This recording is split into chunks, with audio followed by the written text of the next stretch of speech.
Climate Wisdom from COP30 Belém. Welcome to our Climate Wisdom live stream from COP30 Climate Change Conference in Belém, Brazil. We bring together delegates from the area of faith, policy making, science, and civil society to care, to share, and to inspire. My name is Sonja Ohlsson from the Brahma Kumaris Environment Initiative, and I will be moderating tonight's conversation on the theme Spiritual and Indigenous Voices for Our Earth. And the main talks in COP30 at the moment, apart from the fire that happened today, is how to phase out fossil fuels. And today Brazil's President Lula, he asked us all to imagine a world without fossil fuels and how that would look like. So I'm asking all of you to also imagine that and make that picture very clear in your mind. Apart from that, there was also a decision to create 11 new territories for the indigenous communities, and it has been demanded by intense protests at the COP. And I'm very happy to have a representative from the indigenous communities with us here tonight. Actually, the first time we have an indigenous speaker in our Climate Wisdom studio. So I have two remarkable women with me here today who have given their lives to serve humanity and to serve Mother Earth. So Abigail Quic, and I have to look here and how to say it properly. You are an indigenous, famous female youth leader of the Mayan Tzotzil from San Juan La Laguna in Guatemala. And you're also co-executive director of CERAS. And CERAS is a youth environment organization for Latin America. And CERAS means social equity, resilience, and ecological sustainability. And as I said, it's the first time we have an indigenous youth leader with us in the Climate Wisdom studio. But I also understand you anyhow are a pioneer in many areas. And we have Sister Jayanti here with us. You are additional administrative head of the Brahma Kumaris International, and you have been working with the UN since the 80s, so it's over 40 years of work with peace and women and on the environment for a long time. You're heading our delegation here at COP, and you have a lifetime as a spiritual teacher. So welcome to both of you, special women here tonight. Thank you. Thank you. So we are a bit curious about you and your upbringing in your Mayan community in Guatemala. So maybe you'd like to share with us your background. Yeah, thank you. And thank you for opening the space for us, for me in this case. My name is Abigail Quic. I come from Tutu Hill ethnic from Guatemala. We are in the highlands, close to the Lake Atitlan. And so in my culture, the life, the nature, and the community, it's living together. And we take decision and we dreaming through that. So my family, I'm the youngest for 6 children. So my identity comes from my family. What was see in my community, and learning about the elders in my community. And my older siblings, they opened the door for us like a family because they care me in love, and in the same time they walk a lot and took a public bus to go into the school, the first ones. And I'm learned in that way the perseverance, because I saw they work for open the door for others. And from my mom, she always take us to the mountain to harvest and food. And I think for her, I learned the connection between the nature the land and the Mother Earth give us the support our life, give us food, give us water, give us all the needs. And from my father is a Christian leader. Oh, it's a Christian. Yeah, and for him, I saw he serves the people, not expecting something back through the service. So for him, I saw the leadership is service for other. And for the women in my community, I saw and learning with them about they protected the seed, they protected the knowledge, they made our big weave. And so I learned a lot about how we can keep our culture, keep our language through them. So I think like a lot of girls in Guatemala and Central America, uh, we are connected with our ancestors' culture, but in the same time, we had a one faith in the world, in the most the the life right now. So I think in that way, when you have in this two step, you need starting to recognize what is your identity, and recognize that and how you can embrace that to keep your power, not keep your power, but found the power in that. So when I'm in my most younger, I started to ask for the elders about what does the cosmovision Maya means, what is the fire means for us. And when I'm speak with the guide spiritualities and the woman who help others to born babies, I understand very well. We have other wisdom around that, so that give me information about how we can start it to recognize our identity and how we embrace our roots. So you are used to consulting your elders. Yes. Yes. And we have I don't know if I can call you elders. You're a senior, you're elder. So maybe at some point I will ask you what you would like to ask Sister Jayanti. But before I do that,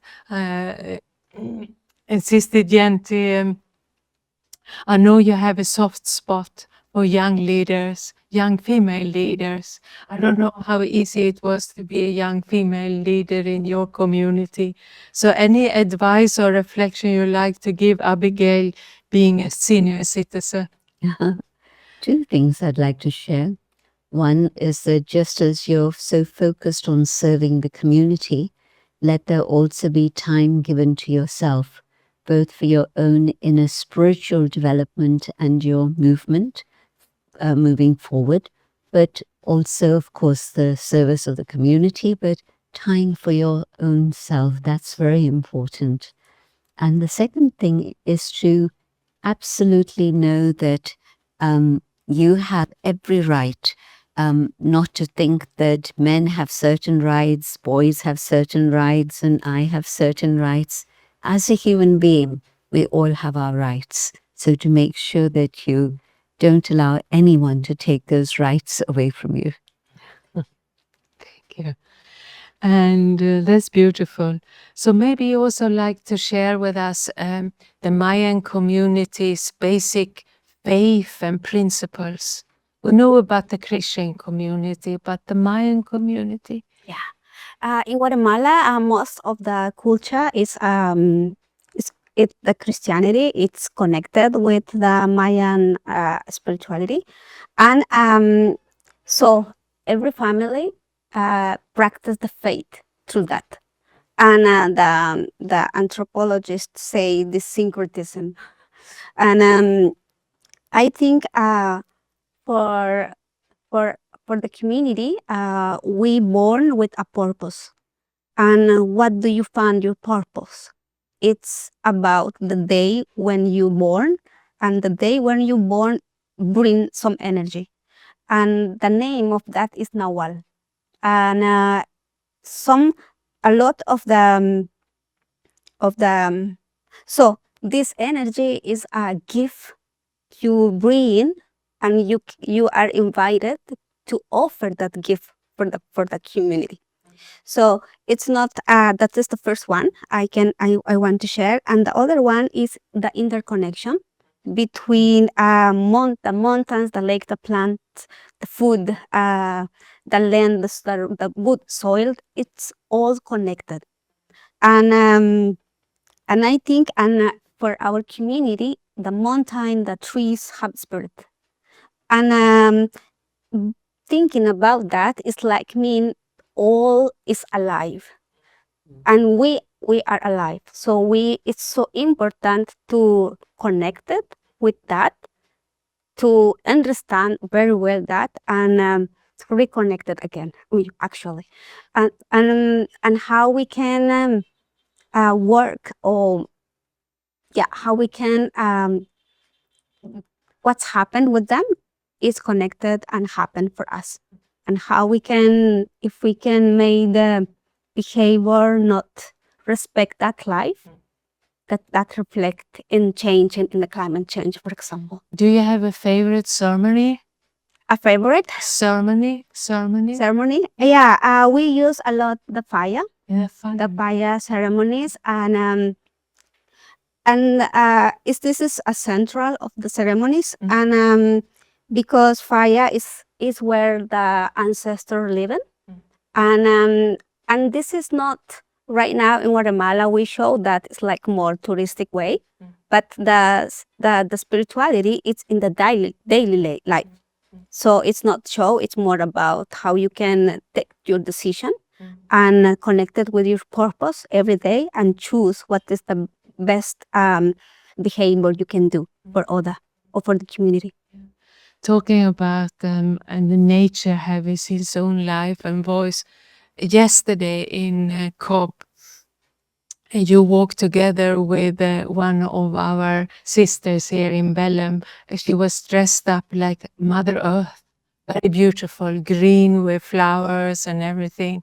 And you caught a lot of attention in COP with this beautiful Mother Earth.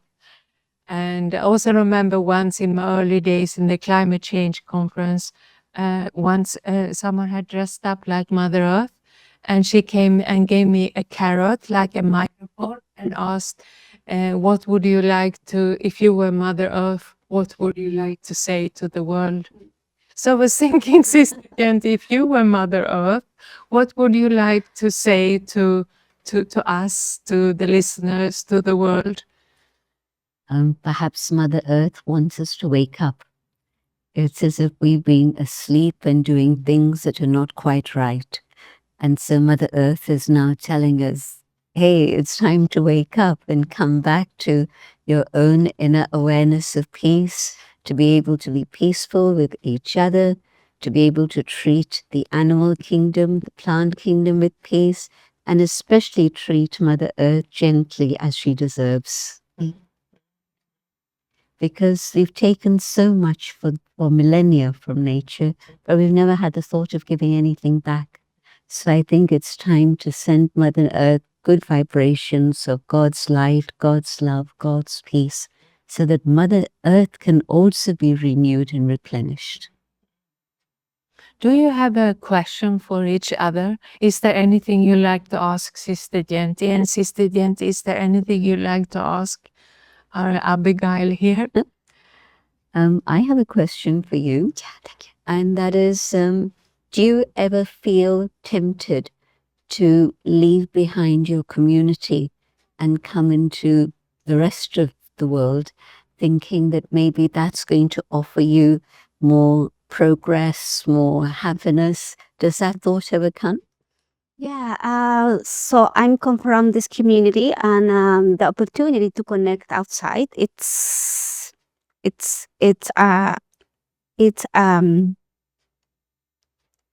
it's not too much opportunity. We don't have too much opportunity to do that.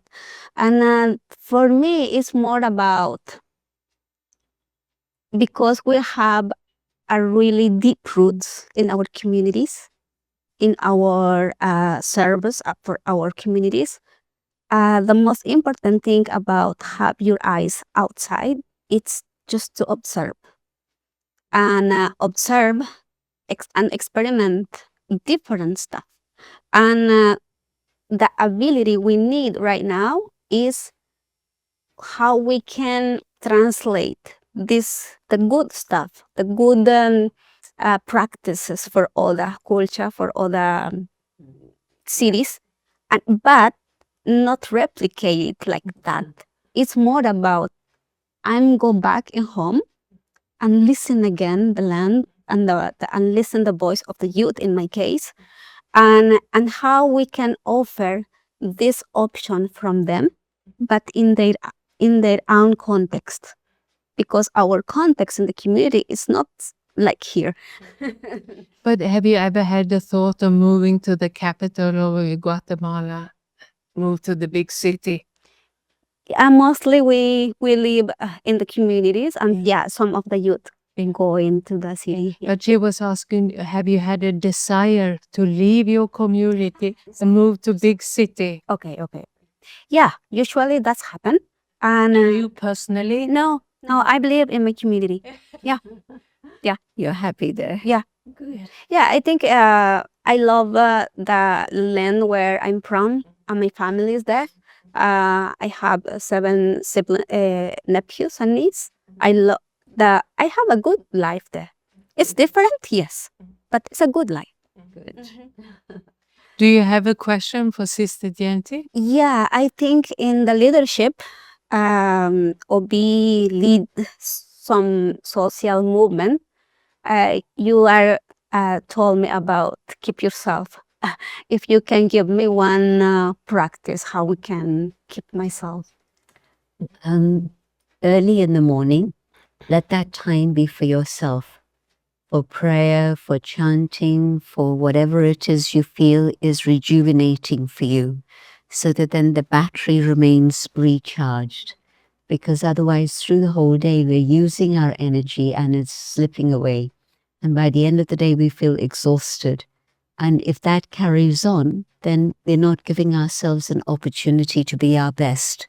But if the early morning hours are for the self, then I can really allow my own inner potential to emerge and be able to use that in my life. Shall we have a little practice of doing that together? So we can ask Sister Jayanti to guide the meditation, but then also you can do an invocation after that. So we have 2 practices. Is that okay? So we can start with Jayanti. She do a small meditation, and then I'll invite you to do an invocation with her. Yeah? Let's just carry on sitting comfortably. Going inwards, I come to the awareness of the spiritual being, the inner being. And in this awareness, I realize how I'm connected eternally to the divine, to my human family, my global family, and to the earth. And in this awareness, I receive the light and might from above, that I share it with the world family, but also Mother Nature. Om Shanti. Thank you. And you want to do an invocation or prayer with us? I want for close offer a Quiche poem. Come from a Quiche poetic, and this says something like this: Uleu chikowe, uleu chiwachin, uleu chikowika, uleu kawachibal.